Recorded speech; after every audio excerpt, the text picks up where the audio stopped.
Olá pessoal, sou professora Daiane Gomes. Sejam bem-vindos à nossa primeira aula da disciplina de Biologia Animal. Falaremos hoje sobre sistemática filogenética dentro da zoologia. Inicialmente, é necessário compreender a importância da sistemática. E diante da diversidade de espécies que hoje compartilham nossa biosfera, milhares ainda a serem catalogadas, existe a necessidade de organizar essa biodiversidade. O ramo da biologia que busca fazer essa classificação dos seres vivos é a sistemática. Essa classificação, baseada a partir da compreensão da filogenia, ou seja, que leva em consideração os parentescos evolutivos desses seres, é chamado de sistemática filogenética. A necessidade de se fazer essa organização e classificação dos seres vivos, ela sempre se fez presente, quer seja a partir do hábito de vida, pela forma de como o homem poderia utilizá-los, até que em 1735, Linneu propõe um sistema de classificação que leva em consideração as semelhanças anatômicas e fisiológicas que existiam entre esses seres vivos, propondo inclusive um sistema de nomenclatura binominal, que até hoje ainda é utilizada. Mas o que Linneu não previa em sua classificação era que esses seres vivos eles se modificavam ao longo do passar do tempo. Foi então que Darwin, já no século XIX, propõe que a vida surgiu uma única vez e que se diversificou com o passar do tempo, levando essa variedade enorme de espécies atuais. E que essa variedade ela é decorrente da evolução biológica. Então, existia um ancestral comum a todos esses seres vivos que habitavam a nossa biosfera. Para Darwin, duas espécies que possuem um ancestral mais recente, elas devem apresentar maior semelhança entre si do que comparado com outras espécies cujo ancestral comum seja mais antigo. Para apresentar essa forma de classificação de pensamento, é utilizado o método cladístico, que utiliza dos cladogramas, ou árvores filogenéticas, que vão demonstrar as hipóteses de relação entre os grupos de seres vivos. Por exemplo, aqui, observamos uma semelhança maior entre o humano e o chimpanzé do que o humano e o gorila, já que a ramificação que aconteceu para diferenciar, diversificar chimpanzé e humano, aconteceu no tempo depois, o tempo evolutivo posterior, à ramificação que aconteceu entre gorila e esse grupo aqui, chimpanzé e humanos. Já nesse exemplo, temos um cladograma do reino Animalia, composto por seus 35 filos. Hoje, nós utilizaremos uma classificação didática, mais utilizada no ensino de ciências, na qual trataremos de 9 filos principais. Os principais filos são poríferas, quinidárias, moluscos, platelmintos, anelídeos, nematódeos, artrópodos, equinodermatas e cordados. Esse último aqui, os cordados, é aqueles em que nós humanos estamos classificados. É importante lembrar que os avanços da genética molecular ela tem possibilitado o desenvolvimento de métodos para caracterizar geneticamente os indivíduos e as populações, e por isso a precisão, o rigor das relações filogenéticas entre os grupos de todos os seres vivos, ela pode alterar com o surgimento de novas semelhanças ou diferenças que são marcantes entre esses grupos. Porém, existem as características que elas são comuns a todos os animais, que é a multicelularidade em organismos eucariontes sem parede celular, as suas células diploides com células sexuais haploides, a característica de serem heterotróficos por ingestão, possuir a capacidade de movimentação nem que seja em alguma fase de sua vida e possuir um desenvolvimento embrionário compartilhado em várias de suas etapas. Inclusive, o desenvolvimento embrionário é um dos critérios utilizados na sistemática filogenética do reino Animalia. Vejamos então. As evidências mais aceitas, elas indicam que o ancestral comum a todos os animais foram os protozoários colonoflagelados, que através de hábitos coloniais originaram a característica da multicelularidade. Com relação ao desenvolvimento embrionário, temos que os primeiros animais que surgiram, eles só chegavam até a fase da blástula em seu desenvolvimento. Olha só. Aqui, o ovo ele é originado após a junção dos gametas masculino e feminino. Na oportunidade da fecundação, vai sofrer mitoses sucessivas, originando uma massa de células chamada mórula.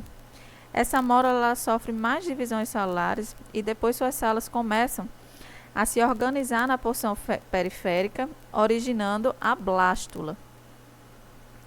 Na blástula, existe uma cavidade central chamada de blastocele. Os animais que só possuem desenvolvimento até a blástula são as esponjas. Inclusive, elas são chamadas de parazoários ou do grupo Parazoa por não possuírem tecidos verdadeiros. O que ocorre são células diferenciadas em suas funções, mas que não são derivadas de nenhum tecido embrionário. A formação de tecidos embrionários ela vai ocorrer em todos os animais, assim chamados de eumetazoa, na fase da gastrulação.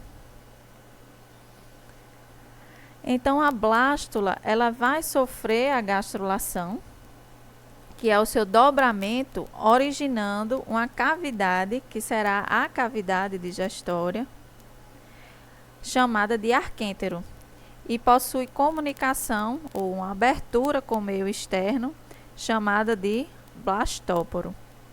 É também nessa fase que acontece a diferenciação de tecidos, né, nos dois primeiros folhetos embrionários, que são a ectoderme, aqui em azul, e a endoderme em amarelo, mais internamente.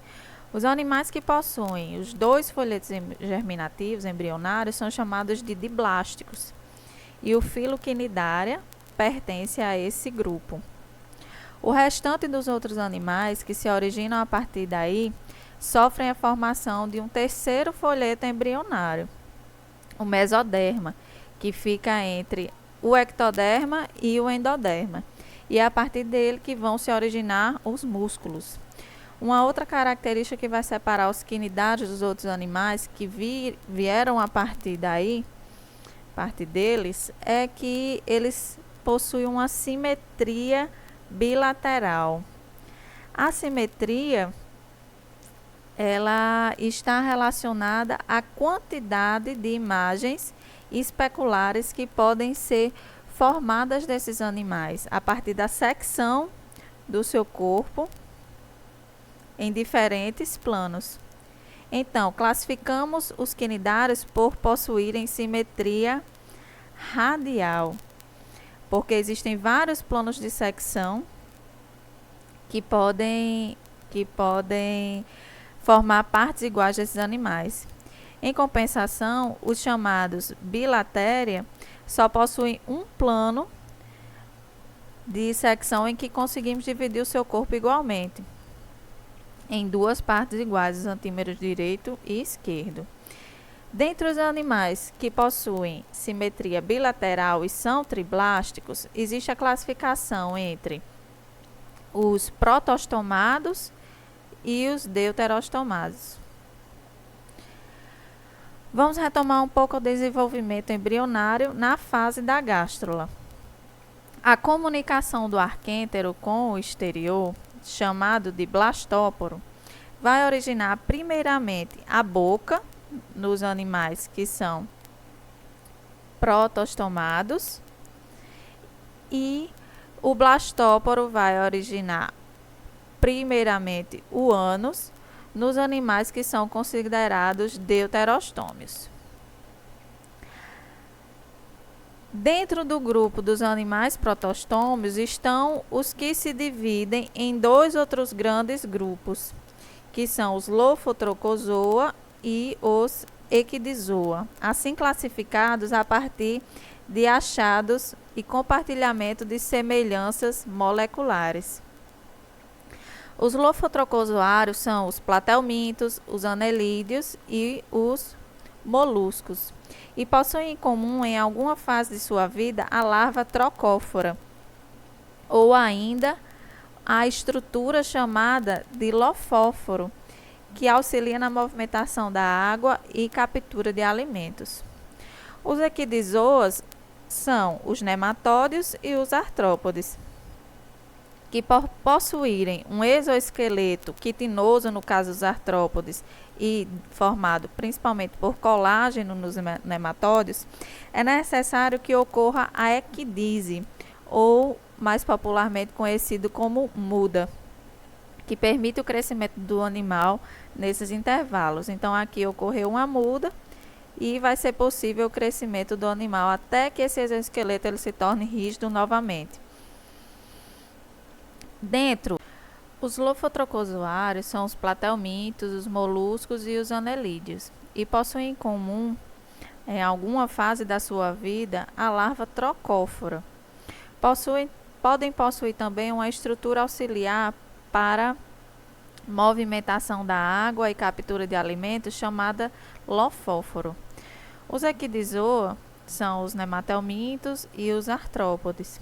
Por possuírem exoesqueleto nos nematódios formado por colágeno, fibras de colágeno e os artrópodes por quitina, é necessário que ocorra a equidise, mais conhecida como processo de muda, que permite o crescimento do animal nesses intervalos. Dentro dos lofotrocozoa, podemos classificar os filos de acordo com a presença de cavidades corporais, naqueles que são chamados de acelomados, pseudocelomados e celomados. Os animais que são acelomados são os representantes do filo platelmintos. Possuem os 3 folhetos embrionários, aqui epiderme, mesoderme e endoderme, mas não possuem espaços entre si, por isso são animais de corpo maciço. Os animais do filo nematódio possuem uma cavidade entre o mesoderma